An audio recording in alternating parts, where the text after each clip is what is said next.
Welcome to InDesign Quick Start videos. I'm David Atkinson, a graphic lecturer at Glasgow Clyde College. There are going to be 5 videos covering the main areas of InDesign and how to help you get started. First one will be a new document, the second InDesign tools, third layout and grids, fourth text and images, and fifth style sheets. So you go to your computer and the first thing you'll see is the InDesign logo. It should be in your docking station at the bottom here. All you need to do is click onto that once to open InDesign. You'll be faced with an interface which looks very similar to this. It shows some of the old documents that someone else has been using, but you really need to go to create a new document.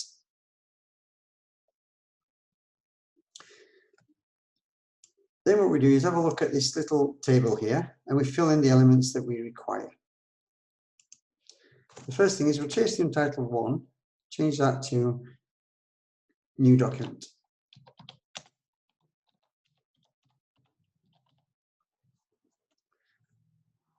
The standard size that we're going to do is A4, and A4 is 210 by 297. It can be portrait or landscape, and it's usually millimeters, and we'll keep the millimeters for now, but you can have any measurement that you require. We'll just stay with one page. There's facing pages there, we'll come to that later on, but we usually like to have that unchecked. That's without a tick. We'll start the pages on page 1, so we'll leave that.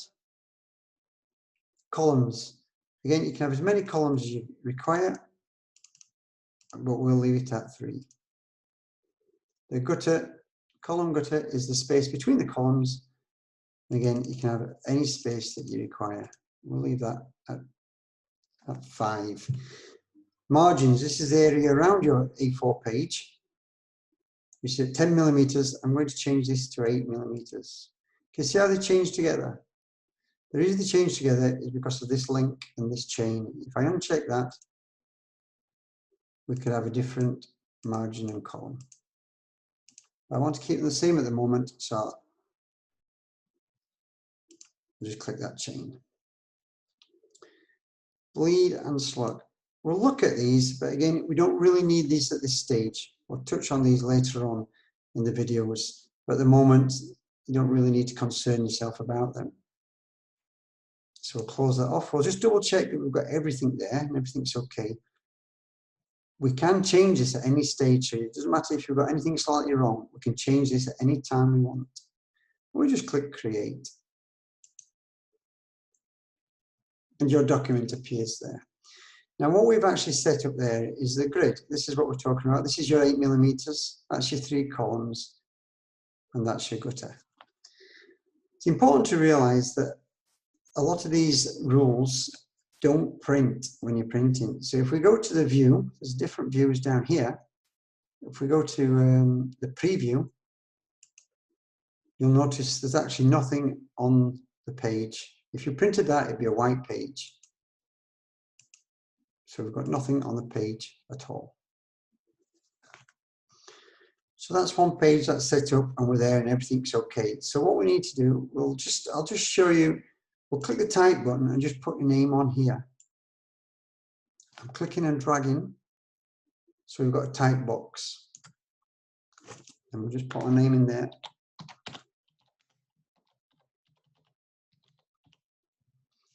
You need to highlight the text to change it, to make it larger, or do anything with it, change the font.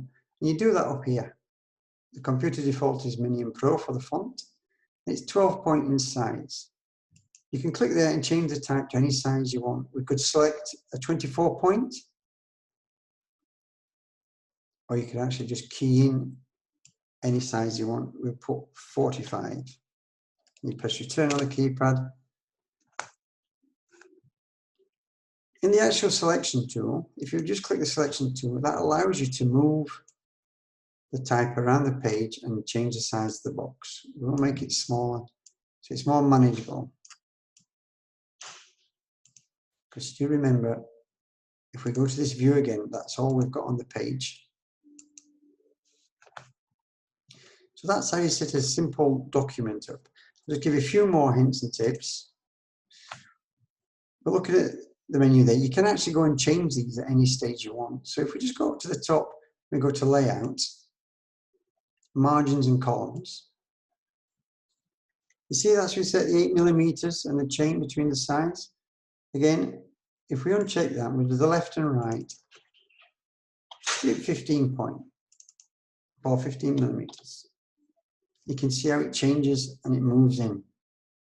The columns, see what happens when you add columns? And the gutter width, if you want that a bit smaller. So you've got 5 columns with a 3 millimeter space between that. And then you can knock that off, that's where it was. This is the preview button, and that's what we've reverted to. You just go OK to that. So again, I'll just show you the preview. That's all we've got on the page. But we use these guides and columns to do our layouts.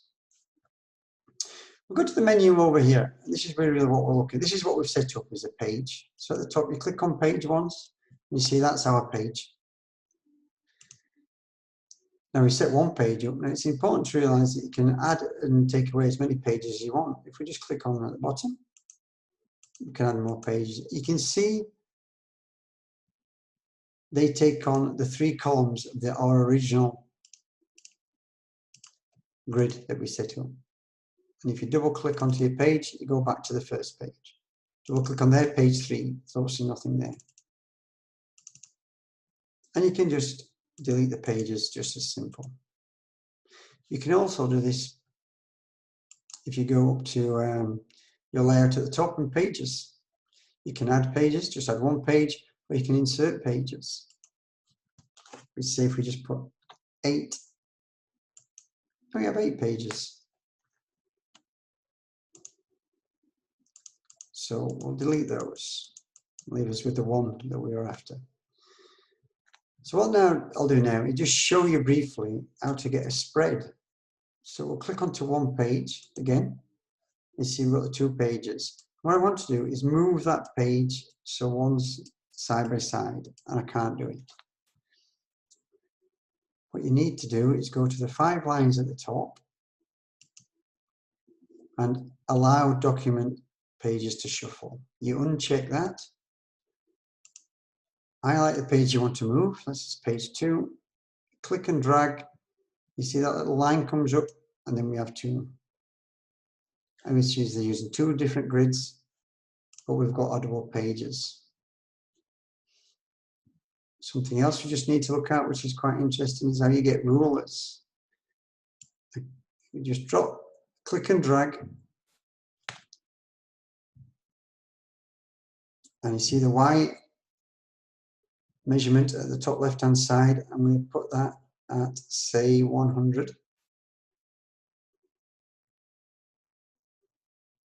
It's not going to go exactly, but not to worry. Leave it there, and then we'll move across, and we'll go to 20 millimeters. If you struggle with exact sizes, you could just click once, and we can use the magnifying glass. Then I can go back to the selection tool at the top. I can move that exactly to where I want it. So that's 100% accurate.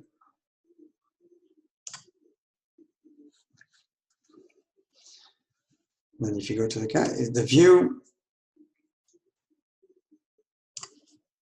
and the layout, and we want to get to the, if we press the Alt button on the key, that will give us back to the full view. That's the minus on the magnifying glass. We can use the hand tool, which will move across, we'll position the page. What we do with pages that we've got here, there's actually master pages at the top. We're always operating below this line. The reason you put things on master pages is because if you want something to go on every page, it'd be like a page number. It could be a pattern or a company logo. So if I just click once onto there, you see how that's highlighted? That means I'm operating on the master page. I'm just going to draw a square. I'll make sure the square is filled in black. The reason I did that, I'll show you in a minute. If we're looking over here, this stands for fill, and if you click on the red line with a grey square inside it, that is for the line. We've got no line if there's a red line on it. If I click that, if I click this red line down here, watch my box just go to white. But I need to click it black. And remember, that's on a master page. So if I click back to my pages, that's at the top corner, you can see a little preview up there. Master pages don't print unless you specifically want them to. So if I click on this page, you see it's added it in on both pages. And I actually can't change that. I need to change that on the master page if I want to change it. So if I just go back to the master page by double clicking, back to my selection tool, which if you get stuck in any way, you always go back to the selection tool, click on that once and just press delete.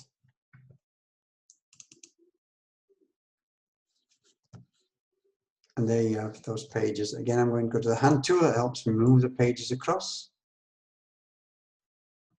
And then all that's left now is for us to save this page.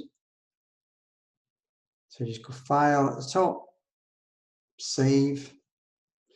Make sure you put it in a place where you want it to go. This tells you where you're going to place the images. I've got a folder here called Zoom. There's a quick start template that I did earlier. And I'm just going to save this new document. I'm going to call it InDesign New Document. And click Save.